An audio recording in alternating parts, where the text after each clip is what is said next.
hey, I'm sure there's lots of people out there who love the notion, the idea of her becoming president. Hollywood is flipping out right now. Liberals are loving it. I'm sure most of you know some women who used to watch the Oprah show are probably just their panties are wet right now about it. Anyway, so I'm going to let the segment play out. I just want to share it with you guys because I find it pretty good segment here on Tucker Carlson. So please like, share, and subscribe, and we'll talk to you next time on Savage McTow. Take care, gentlemen. The current president is the first person to jump straight from television to the presidency. He may not be the last. We learned that last night during the Golden Globes. There was a heavy focus on sexual assault and harassment. Hundreds of actors quietly enabled that behavior for years, of course, but last night they collectively vowed to stop it. Boy, if you didn't weep as hard as Tom Hanks did, you're just not human. The speech didn't just win Oprah applause. Many people, predictably, are talking about Oprah running for president this morning because there are 24 hours to fill on cable news. That speculation was fueled by reports on Monday that Oprah is seriously considering a run. Jennifer Rubin, who poses a conservative over at the Washington Post, tweeted, "Oprah Yates 2020. Sad old Bill Kristol, the former editor of the Weekly Standard, tweeted, "#I'm with her." That's all the kids are saying that. MSNBC host Joy Reid suggested Oprah is already the president, at least in spirit. Quote, "Switch back to the Golden Globes to watch Oprah get her award. Never let it be said that I don't respect the president of the United States." That'd be a spiritual president, of course. Wendy Asifa is a college professor, and she joins us tonight. Wendy, it's good to see you. Thank you for having me. So, actually, just a moment of seriousness now. Oprah's very talented as she's one of the great communicators, actually, and obviously. If she ran in the Democratic primary, she'd win. Absolutely. I mean, it's all daytime TV viewers voting in that primary, and she would win. How would you feel if you were Senator Gillibrand or one of the people who spent years kind of preparing for this, planning to run in the primary, getting blown out by Oprah? I guess I'll feel the same way that Marco Rubio or Jeb Bush felt or Ted Cruz felt when Trump blew them out. This is not something for us to look at in a vacuum, so to speak. Oprah Winfrey is very talented. She brings people together. She's not divisive. She makes you feel warm inside. And right now, our country is very divided. And what she did last night was she healed us. She brought us all together. And that is what is needed.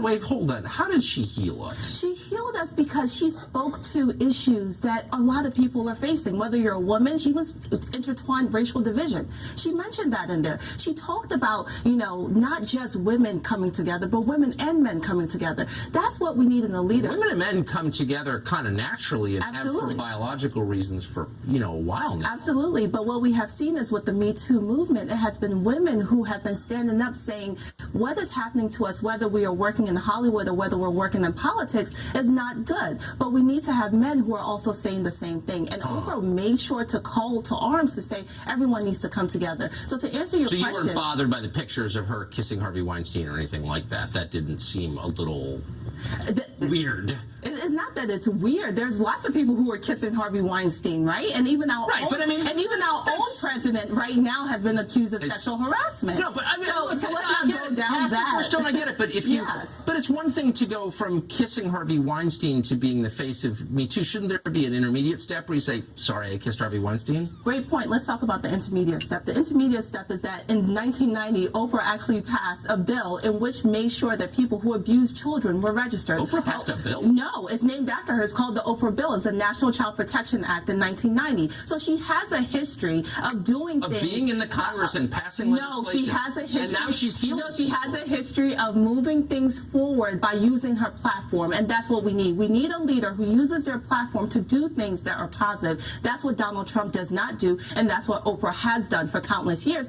And in 1990, Donald Trump even said if he had a VP, it would be Oprah Winfrey. For sure. So I wonder, though, if it's, being a universally beloved daytime talk show host and talking about, whatever she talked about, is a little different from being a politician, right? Wouldn't she become slightly less beloved, maybe slightly more divisive if she were to weigh in on some of the thorny issues of the day? Maybe she could. I mean, look at Donald Trump. He has become more divisive. But the difference is that with Oprah Winfrey, she stuck to the script. She stuck to healing. She stuck to making sure our nation is coming together. She did not say one side is better than the other. And what's really important here with Oprah Winfrey, and that we need to keep at the forefront. I can't tell if you're being serious. I am being so honest with you. The whole healing thing, that's totally real? You felt healed? You didn't have a tearjerker moment when she was talking? I wept like a child, obviously, as I always do when I watch Oprah. Did it give you any pause that, like, Bill Kristol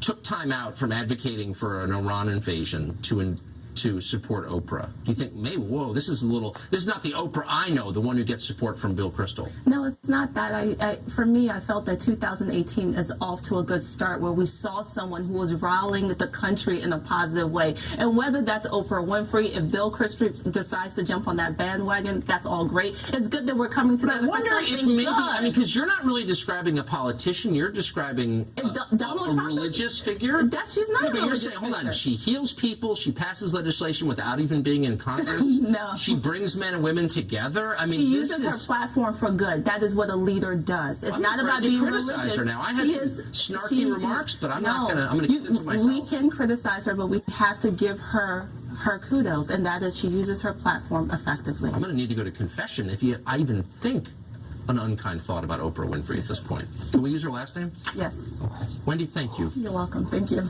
Mark Stein, he's been watching Oprah too, thinking about her running for president. He joins us next.